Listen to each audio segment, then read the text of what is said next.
Bonjour tout le monde. Hey, Emma, on dirait qu'à chaque fois que tu viens ici, c'est jamais genre « yes ». Hein? On va faire quelque chose de bien aujourd'hui. On parle malheureusement toujours de quelque chose qui va peut-être être un peu plus négatif, mais c'est d'actualité. C'est quelque chose qui frappe surtout pour vous à la FECUM. C'est l'augmentation des droits de scolarité à l'Université de Moncton. Encore une fois, budget qui a été annoncé. Quelles sont tes premières impressions d'ailleurs sur ce sujet-là? C'est certain que la FECUM, on est déçus de voir une augmentation des frais de scolarité. Hier, justement, on a eu une rencontre du conseil de l'université auquel je siège avec mes collègues des campus du Nord. Donc, on est 3 étudiants qui ont notre mot à dire à ce conseil-là. Malheureusement, malgré que moi, je vote contre et mes 2 collègues, on vote contre parce qu'on pense que c'est pas pour le bien-être de nos personnes étudiantes, c'est pas assez. Il y a d'autres gens autour de la table qu'il faut convaincre et donc, c'est certain qu'on est déçus de voir ce résultat. Puis, on justifie cette hausse-là par un contexte financier difficile. C'est assez large quand même comme explication. On pense quoi de ça? On en pense quoi de ça? Pour moi, honnêtement, ça faisait pas de sens. J'ai trouvé que dans un contexte difficile financier, habituellement, c'est pas augmenter les budgets de tout le monde qu'on fait. Mais j'ai trouvé qu'on a décidé de faire le statu quo cette année avec l'université au lieu de faire une réflexion approfondie par rapport à nos besoins réels financiers, qui est ce que le ministre, en fait, nous avait demandé de faire quand il y a eu le budget provincial, en fait, qui est sorti. On s'avait fait dire qu'il fallait faire une réflexion approfondie de nos finances et je trouve pas que cette réflexion a été faite. Je trouve qu'on a décidé que c'était plus facile de juste statu quo et augmentation des frais. Puis justement, cette augmentation-là, est-ce que c'est une surprise pour toi? Non, c'est pas une surprise. C'est certain que j'aurais aimé qu'elle soit moins haute. J'aurais aussi aimé qu'elle soit plus justifiée. Je pense que ma difficulté avec l'augmentation des frais de scolarité, c'est pas nécessairement que nos frais augmentent, c'est pour moi le manque de justification. J'ai plein de questions que je me sens comme s'ils sont pas répondues ou des attentes envers l'université qui ne sont pas non plus répondues. Et donc, je me questionne vraiment par rapport à ce 4 %. Oui, je suis certaine qu'il y a plein de belles choses qui ont besoin d'être faites, mais comme tu l'as dit, on est dans un contexte financier difficile en ce moment. Est-ce qu'on devrait vraiment être en train de faire le statu quo? Et justement, en parlant de cette facette-là, de tout ce qui est annoncé, on dirait qu'il y a un manque de logique par rapport à tout ça parce que, bon, là, peut-être un mois, vous étiez à Fredericton en train de scander pour l'idée que, bon, on veut meilleur, on veut mieux que ça. Et là, aujourd'hui, on semblerait juste prendre la porte la plus facile à ouvrir puis juste y entrer. Je sais que tu en avais parlé notamment un peu dans le communiqué de presse de la FECUM. Parle-moi un peu de ces 2 situations-là et à quel point peut-être que ça peut bouleverser les étudiants dans l'idée où, OK, mais on s'enligne où avec tout ça quand même?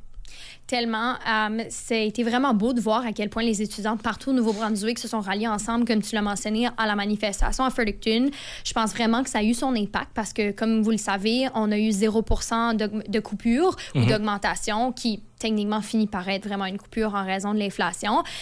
Et ensuite, on se fait féliciter. « Ah, bravo les jeunes! C'est tellement beau à vous voir à la manifestation! Wow! Vraiment, c'était excellent! » Mais après ça, on nous montre pas plus d'efforts de leur côté. C'est que moi, ma déception envers l'université aujourd'hui, c'est que nos étudiants ont montré qu'ils sont prêts, qu'ils veulent faire ces discussions-là, qu'ils veulent faire ces réflexions-là, qu'ils sont prêts à même se rendre jusqu'à Fredericton pour montrer au gouvernement que leurs études postsecondaires ont une valeur très importante pour eux.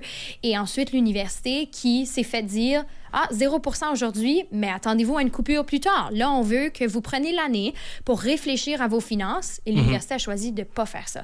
Et donc, c'est là ma grande déception. Je me sens comme si vraiment c'est un... En fait, quasiment, j'irais même à dire un manque de respect envers les personnes étudiantes parce que nous, on a fait notre travail, on a montré notre ambition. Et même dans mes discussions au conseil de l'université, je leur montre justement qu'est-ce qu'est la situation de nos personnes étudiantes et on a choisi d'ignorer ça puis de faire le statu quo. Juste des attentes qui n'ont pas été atteintes du tout, dans Absolument. le fond, avec tout ça. Dans votre communiqué de presse aussi, il y a un terme qui m'a vraiment frappé parce que c'est extrêmement spécifique, mais clairement important. Du côté du CDU, on a jasé de 15 ans de sous-financement structurel. Peux-tu nous éclaircir un peu de cette idée-là? Justement, le gouvernement provincial, à chaque année, va nous donner un peu plus ou un peu moins sur la subvention. Ce qui est important de savoir à propos de l'Université de Moncton et de d'autres universités, c'est qu'on a 2 sources de financement. La subvention provinciale et les personnes étudiantes. Donc, depuis des années, on reçoit certainement moins d'argent et cette année, 0 %, qui veut dire qu'on pouvait juste s'attendre que les personnes étudiantes allaient en payer le prix. Par contre, ministre Lagacé, quand il nous a annoncé cette coupure-là ou ce gel-là, il nous a dit qu'il ne voulait pas que les étudiants en payent le prix. d'épicerie. Donc, c'est là qui vient vraiment ma déception que l'université n'a pas respecté cette demande de la part du ministre. Et quelle est la suite pour vous, la FECUM? Est-ce qu'il y a déjà des choses qui s'entreprennent? Est-ce qu'on va vous revoir à Fredericton? Qu'est-ce qui va se passer de ce côté-là? C'est certain que tout de suite, je suis en mode information de mes membres. Je pense que c'est important que toutes les personnes étudiantes comprennent la réalité de ce qui va se passer pour eux en septembre. Information de futurs membres aussi, les élèves de 12e année qui sont en train de faire leur choix de est-ce que je vais venir à l'Université de Moncton. Donc, je pense que c'est important que les gens soient informés sur ce qui se passe.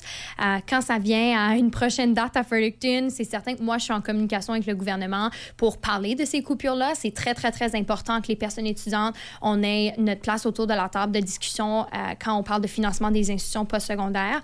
Mais quand ça vient de manifestation, ben, si mes étudiants me disent le go, ben, on y va. Mais sinon, c'est certainement pas une décision que je prends à la légère dans ma chambre le soir. Non, c'est certain. Puis en parlant de s'informer aussi, là, avant de te laisser aller, justement, est-ce que tu as eu le temps de jaser, justement, avec quelques étudiants en question, d'avoir leur opinion là-dessus? Absolument. J'ai eu, entre autres, surtout la chance de parler avec Terence, le président de l'Association des étudiants internationaux. Et vraiment, c'est une différente réalité que les étudiants internationaux vivent à l'Université de Moncton. Donc, eux payent le double vraiment de nos frais. Donc, 4 % pour eux, ça signifie 600 $ versus un étudiant canadien, ça signifie 330 $ à peu près. C'est que vraiment, c'est une augmentation significative. Et je vous dirais que la chose la plus difficile en ce moment, c'est se nourrir et se loger pour nos étudiants. Donc, se faire dire que l'année prochaine, il y a 600 $ moins dans ton budget ou 400 $ de moins dans ton budget, ça veut dire 2 semaines d'épicerie, 3 semaines d'épicerie. Oui, et donc, moi, ma plus grande inquiétude en ce moment, c'est l'insécurité alimentaire de nos personnes étudiantes. Bien hâte de voir où on va s'aligner avec ça, en espérant avoir des mises à jour positives dans les prochains mois. Bonne chance avec ce dossier-là. D'ailleurs, on va vous soutenir certainement. Alors, on sera derrière vous avec tout ça. Raphaël, présidente de la FECUM, merci d'avoir été nôtre pour parler de cette augmentation des droits de scolarité à l'Université de Moncton. Je te souhaite une merveilleuse fin de journée. Merci tout le monde. Bonne soirée.